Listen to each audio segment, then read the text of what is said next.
Paulo coordina las actividades de ciencias vinculadas a la conservación de agua dulce para la Unidad de Seguridad Hídrica de América Latina.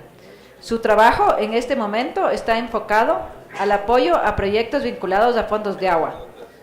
Paulo provee apoyo a los 4 programas de conservación de The Nature Conservancy, desde México hasta Chile, incluido Brasil. Esto incluye la planificación e implementación de los protocolos de monitoreo de cuencas vinculados a los fondos de agua. Paulo tiene una amplia experiencia con temas vinculados a agua dulce. Pasó 15 años trabajando en la cuenca amazónica para el Instituto Nacional para Investigación Amazónica, INPA, en Manaus. Fue investigador asociado con la División de Peces del Field Museum of Natural History en Chicago, trabajando con peces de agua dulce en América del Sur. Ahora es un asociado en ictiología en el Museo de Zoología Comparada en la Universidad de Harvard. Paulo ha participado en varios proyectos de iniciativas internacionales, tiene un BS en Oceanografía Biológica, un masterado en Biología Acuática y su doctorado en Ciencias de Pesquerías de la Universidad de Oregon State. Denle un aplauso a Paulo, por favor.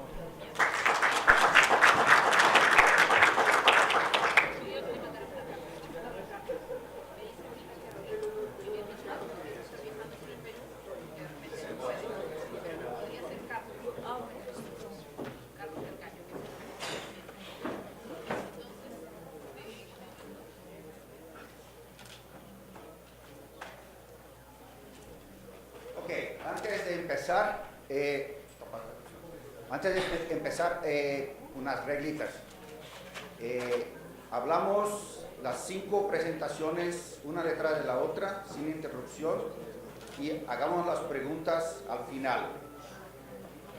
Silvia va a controlar el tiempo y si alguien pasa el tiempo, ella es responsable por sacarlo del podio, no yo. Una cosa que Silvia no puso en mi bio es que mi codename es el brujo y yo soy el official troublemaker de LAR. Entonces, pueden esperar mal comportamiento. All right, so I have to speak in English because I speak faster in English.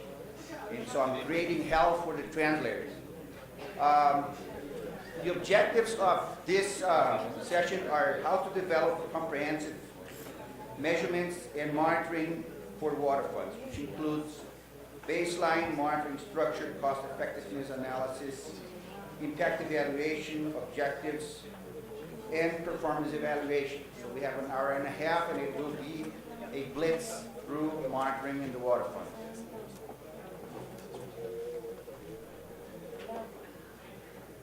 All right, so we have, over the last 7 to 8 years, been putting in place a lot of water funds all over Latin America, and they were put together in a few different ways. And last time we met in Chicago during the Water Summit, Don Vidal said that the way we had the water funds right now with respect to monitoring was like we're flying a plane in a foggy day with no altimeter and no compass. So today I will show you where the compass is, if this slide here in the right order. There you go. All right. So this is the 19 water funds existing in activity right now, and one of them, which is São Paulo, is divided into 4 submodules because they pretty much behave as 4 different funds.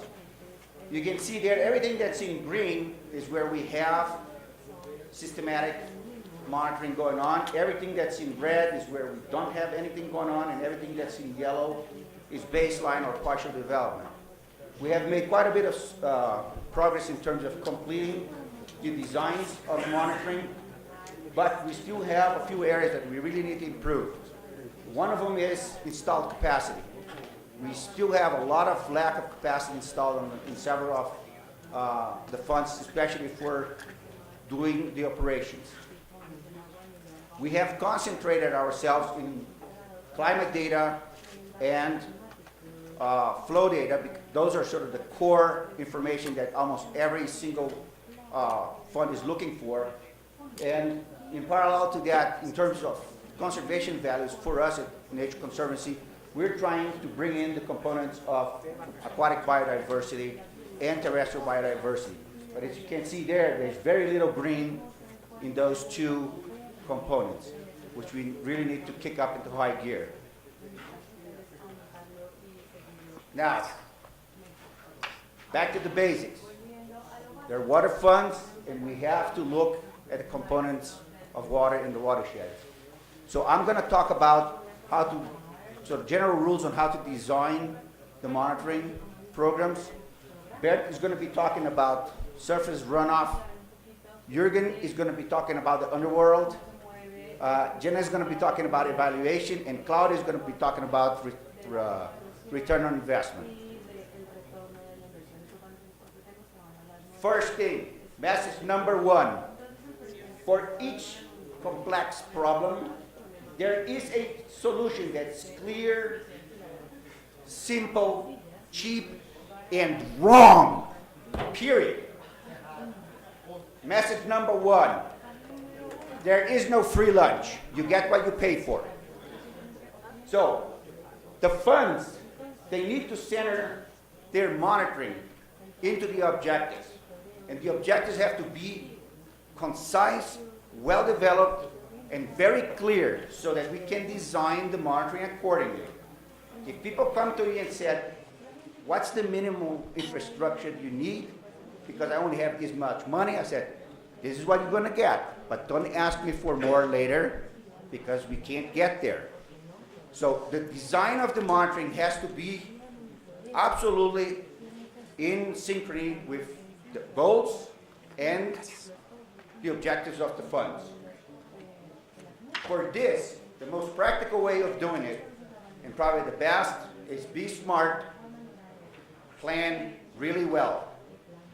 Use the SMART methodology, which basically has 5 components. You have to have objectives that are specific, they have to be really clearly measurable, they have to be achievable, they have to be realistic, and they have to be time-bound.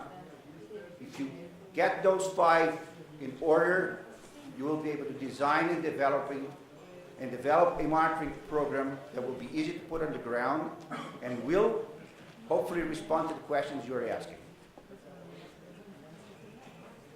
There's a couple concepts in consideration that we have to take care of. One is that there is the lag time problem, which means that results are not produced instantaneously and they do not occur simultaneously in different scales. That is very important because people want to put the monitoring in and tomorrow they want results. Ain't gonna happen. There is a problem of controlling or being aware of external factors.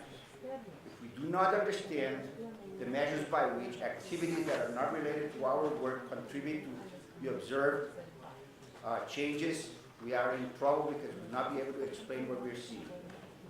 And then there's the issue of statistical rigor.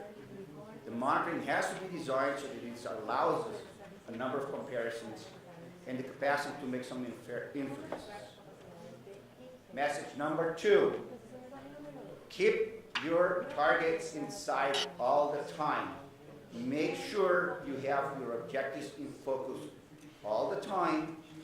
The objectives might change, so you might have to adapt. But if you don't keep your eyeballs on the target, you're going to miss it. So again, plan, plan, and plan, and when you're done planning, plan again. To do the planning, we're basically using a set of logical models that can be deployed depending on the conditions in which the funds have been designed and implemented. From number 1 to number 8, they grow in complexity, they grow in the capacity of inference, and they grow in price. The first 4 are models in which there is no baseline, but you can make some very generalized comparisons with respect to looking only at one particular watershed and look at how it moves over time, so you can have an idea of temporal change with impact. You can have a design where you have a reference watershed and an impact and a control watershed and an impact, all the three. And as you go into that green zone with 5, 6, 7, and 8, you start to get more and more information on baseline, you get more comparisons, therefore you have higher capacity to do inferences about what you get. This is distilled into this graph, which shows us the space-time continuum of all of the funds. The blue line at the bottom is T0 minus something, which means it's the baseline time prior to anything happening in the funds. T0 is when the implementation starts. T0 plus something is when the implementation matures. And the green line is what we would like to see as a result. What we measure during the monitoring is on the bottom left, at a sub-daily scale, at a relatively small footprint on the ground, and we then transcend that into metrics that are expressed on an annual basis or a monthly basis, or et cetera, like the flows, sediment loads, nutrient concentration, and so on and so on. But what we are interested in is that big rectangle on the other side, which is that's what we want to see as a result at a much larger scale, at a much larger time. And the red arrow is the trajectory from that initial phase to the result. Now, the red arrow has three very important aspects. One is that it depends on the initial state of the watershed when you start. Two, it depends on the footprint of your interventions. And three, it depends on the external factors that are not under your control. That all has to be very clearly equated and looked at and measured if possible, to make sure that we get to that end point and have the numbers and the values to be able to express the results of the funds. Now, there's more than one scale that you can do the monitoring. On your left side there, we have a very small footprint work in which you do look at particular interventions or particular types of intervention. You want to know how those interventions work. Those tend to be very high variability. You work in smaller areas. You have to have a lot of replication, a lot of measurements because of intrinsic variability of the data. There is a small lag time, and usually you get the response a little bit faster. As you move to a larger scale looking at watersheds, you get lower variability, you get higher areas, you get less potential of replications because no two watersheds are exactly the same, so having replication is a problem. The lag time is longer, and so are the responses. So, with that, we have sort of the logic way on how to go about the modeling and how to design it. Now, the metrics and the parameters you're going to measure depend on a case by case. They are again dependent on the objectives and the goals of each fund. Okay. From our perspective, from the conservation side, we would like to see how we aggregate value to those projects. Why are we working where we're working? Does it contribute toward our mission? So what we have tried to implement in a few projects where conditions were right, we monitoring vegetation cover and land use.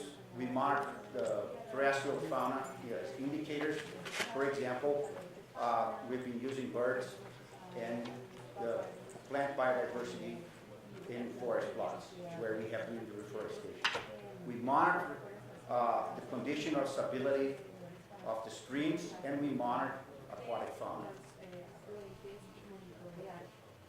As an example, what we did in Rio and we did in FMAM through partnerships with universities, we marked the distribution of native birds in the area where our project is located.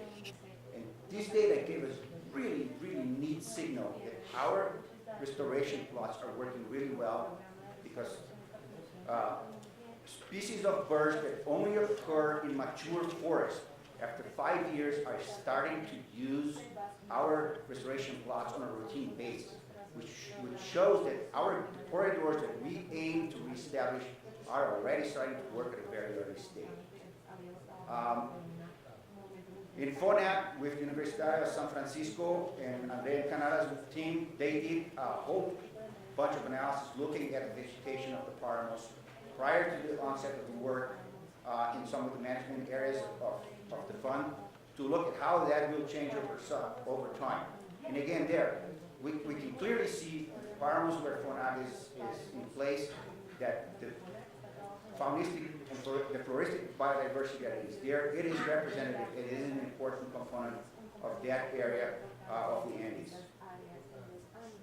Now, with respect to aquatic biodiversity, we have been monitoring fishes in Rio, and our results, again, have been shown very good justification why we should have the project there. There are 32 species of fish that occur there. 28 of them are endemic to the Paraiba do Sul Basin. 4 are locally endemic, and 2 are red listed as in danger of extinction, and they have very good and viable population in the area that we work. So it makes sense for us to work there, and we have a plus win, because we're changing the structure of the terrestrial environment. We have a very good signal that the aquatic biodiversity is important in terms of conservation, and we are using those 2 sets of data as indicators of how well we're doing in terms of environmental restoration, both on the terrestrial side and the aquatic side. All right, so for those of you that have not seen the base documentation that we have generated, there's the guide for the monitoring of water funds. It was co-developed between us and the Global Freshwater team. It is now available in English, Spanish, and Portuguese. The Spanish, I believe the Spanish version is in the flash disk that you guys received in your registration package. And it is not a recipe on how you do the monitoring design. It is a guide on how you structure and how you think about it. So there's no sort of closed recipe that you can use and follow. There needs to be good thinking behind it. There needs to be very good strategic planning behind it. Now, we have been always asked, where are the data? Where are the data? So there's another publication that you all got hard copies of it when you walked into the door. And there's a PDF of it as well in the flash drive, which has the examples of 6 case studies in which we have monitoring going on. These are very early results, so there are no definite tendencies yet, but they're showing that we are measuring things, and that given the time, we will be able to address some of the questions that we have in front of us. Before I end, this year, there will be a launching of the International Center of Restoration, Forest Restoration and Environmental Services, for Climate, Water, Forest, Biodiversity, which is fully funded by the municipality of Extrema. Paulinho, that's sitting over there, he's the Paulo, I'm the other Paulo. He's been, for the last 12 years, being the champion of this work in Brazil. He said, if you guys come and start working here in March, I will build it, and he did. And so now we have a building, and we have a structure of 8 universities working in this project, plus TNC, plus the Department of Waters of Sao Paulo. Currently, we have 4 PhD students, 3 master students, and 1 postdoc. We've got a lot of brain power working on monitoring. So that is a very important case study for us. We obviously cannot replicate that to the full extent like this in other water funds, but we use this as our R&D center so that we can tweak things around, see what works, what doesn't work, and those lessons then will be moved on to other water funds where they can use it. And finally, thank you a lot for being here on this session. This is my new working site in Chile, in Yeso, and I will spend many, many days walking through that wetland in the future. Thank you.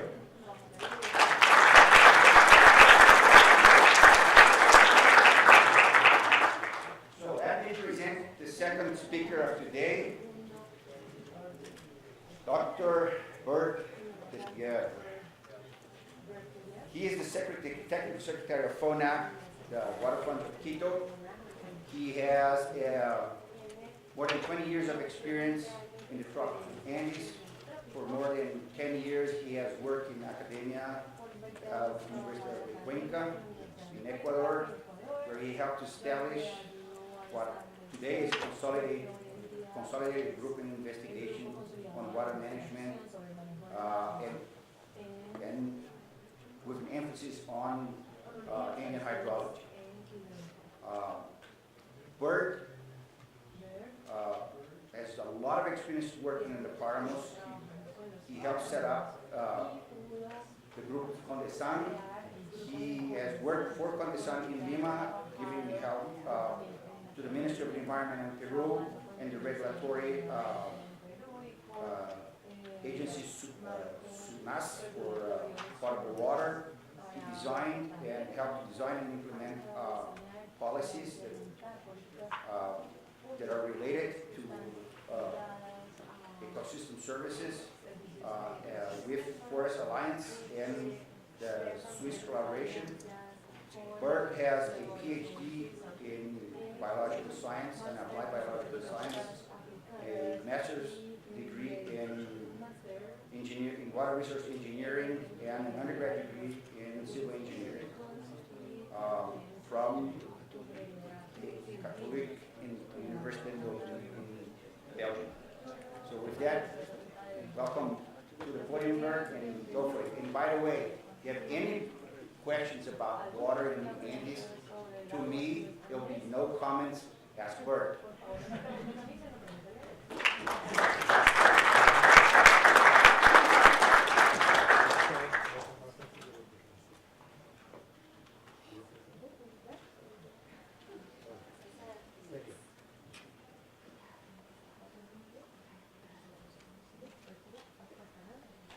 Muchas gracias, Pablo.